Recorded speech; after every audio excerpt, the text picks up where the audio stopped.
39 అంటే సంతానం, 49 అంటే సంతోషం. 39 ఆంధ్రప్రదేశ్ తెలంగాణ. మనం సెక్యులర్ దేశం అనుకుంటూ మనం మడిగట్టు కూర్చునే కార్యక్రమం మనం చేస్తున్నాం. అవతల నువ్వు పరిగట్టుకొని ఏం చేస్తావు? మడిగట్టుకున్నావు. నువ్వు అంటున్నావు ముస్లిం హిందూ బాయి బాయి అని, అవతల కూడా అనాలి కదా. అంటున్నా, ప్రతి రంజానికి మనం పోతాం, మన పండగలకు వాళ్ళ యొక్క ఆతిథ్యాలు వాళ్ళు ఇస్తారు. ఇంత గొప్ప వాతావరణం ఉంటే దాన్ని చెడగొట్టే ప్రయత్నం చేస్తానంటారా? పని కట్టుకొని మరి మడిగట్టుకొని అంటే పని కట్టుకొని నువ్వు 11 ఏళ్ళ అధికారంలో ఉండి మరి ఉగ్రవాదంలో పసిగట్లేకపోయినావా? నిద్రపోతున్నావా?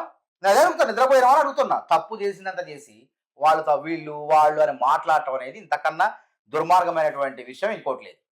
ముఖ్యంగా చూసుకుంటే మరి వీళ్ళ ఊహా చిత్రాలు లేకపోతే స్కెచ్ లో ఒరిజినల్ గా ఇప్పుడు ఎన్ని స్కెచ్ ఏం ఉపయోగం? వాళ్ళ పేర్లు కూడా చేశారు. ఆసిఫ్ ఫూజీ, ప్రజల నుంచి అబూ తల్హాగా వాళ్ళని గుర్తించి ప్రజల నుంచి వ్యతిరేకం వస్తుంటే ఏదో స్కెచ్ వేసి పెడుతున్నారు. ముందే స్కెచ్ చేయాలి కదా. ముందే ఆడ 10 మంది భద్రతలను అక్కడ పెట్టినట్టయితే పర్యాటకుల చుట్టూ వాళ్ళు 10 మంది ఉంటే వాళ్ళు వచ్చేవాళ్ళు, ధైర్యంగా వచ్చేవాళ్ళు కాదు కదా. ఇవాళ రోడ్లు లేకపోవడం వల్లే అక్కడ వాళ్ళు వచ్చి పటాపటమని కాల్చి వెళ్ళిపోయారు. పటాపటమని కాల్చేటప్పుడు అవతల ఒక సాయుధ దళాలు ఎవరైనా ఉన్నట్లయితే వాళ్ళని కూడా కాల్చి చంపేవాళ్ళు, ఎదురు కాల్పులు జరిగేది, ఉగ్రవాదులు కూడా చనిపోయే వాళ్ళే, ప్రాణ నష్టం తగ్గేదే. కానీ ఇలా 28 మంది అవుతారో 30 మంది అవుతారో కూడా చెప్పలేం మనం. కాబట్టి దాష్టికం చేయడాన్ని మేము ఖండిస్తున్నాం, ఉగ్రవాదుల చర్యను ఖండిస్తున్నాం. కానీ ప్రభుత్వ వైఫల్యం కూడా తప్పు ఉన్నది, ఇందులో బాధ్యత ఉన్నది. ప్రభుత్వం కూడా అప్రమత్తంగా ఉండాలి. గొప్పలు చెప్పుకోవడమే కాదు, అప్రమత్తంగా ఉండాలి. 370 ఆర్టికల్ తీయటమే కాదు, ఉగ్రవాదులను కూడా అంతం చేయాలి. 371 తీసినంత మాత్రం ఉగ్రవాదులు పుట్టకొచ్చారంటారు.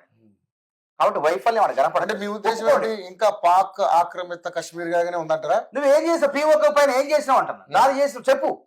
పీఓకే నిర్మూలించలేదు. ఒక పక్క చైనా కవింపు చర్యలకు పాల్పడుతుంటే వచ్చి దాన్ని కాపాడలేకపోతున్నావు. వాళ్ళ ఆగడాలను అడ్డుకట్ట వేయలేకపోతున్నావు. ఉత్తుత్త మాటలు మాట్లాడుతున్నావు, పోసెట్టి మాటలు మాట్లాడుతున్నావు. ఏం ప్రయోజనం అంటున్నా? 28 మంది ప్రాణాలంటే ఏంది? ఉగ్రవాదం అనేది పోయింది అనుకున్నా, వీళ్ళే అన్నారు పోయింది, ఉగ్రవాదం లేదన్నారు. ఉగ్రవాదం ఎట్లొచ్చింది? నువ్వు ఎందుకు పసిగట్టలేకపోయావు? ఇదే నేను ప్రశ్నిస్తున్నాను. ఇందులో రాజకీయం కానీ ఇంకోటి లేదు. రైట్. ఏదైనా ఆ కుటుంబాలకు కూడా అక్కడ ప్రభుత్వం దాదాపుగా చనిపోయిన వారికి 10 లక్షలు ఎక్స్గ్రేషియా ప్రకటించడం, అదేవిధంగా తీవ్రంగా గాయపడిన వారికి 2 లక్షలు, అదేవిధంగా మామూలుగా గాయపడిన వారికి 1 లక్ష రూపాయలు అక్కడ ఉన్నటువంటి ప్రభుత్వం ప్రకటించడం. ఏదైనా పోయిన ప్రాణాలు అయితే మనం తీసుకురాలేం కాబట్టి ఏదైనా దీన్ని రాజకీయ రంగు పొలవకుండా అక్కడ నిజంగానే మీరు అన్నట్టుగా, అంటే మీరు చెప్పారని కాదు కానీ భద్రతా దళాలు కొంచెం గట్టితమైనటువంటి చర్యలు చేపట్టాలి. ఎందుకంటే ఇటు ఒకవైపు చైనా, ఒకవైపు పాకిస్తాన్ రెండు కూడా మన దేశం మీద ఇలాంటి కార్యక్రమాలు చేస్తూ ఉన్నాయి. మన దేశాన్ని ఎప్పటికప్పుడు ఆక్రమించాలని ప్రయత్నం చేస్తూ ఉన్నాయి. కాబట్టి సరే, ఏదేమైనా మోడీ ప్రభుత్వం గట్టి చర్యలు తీసుకోవాలని మనస్ఫూర్తిగా కోరుకుంటున్నాను. థ్యాంక్ యూ సో మచ్ మానవతరాయ్ గారు.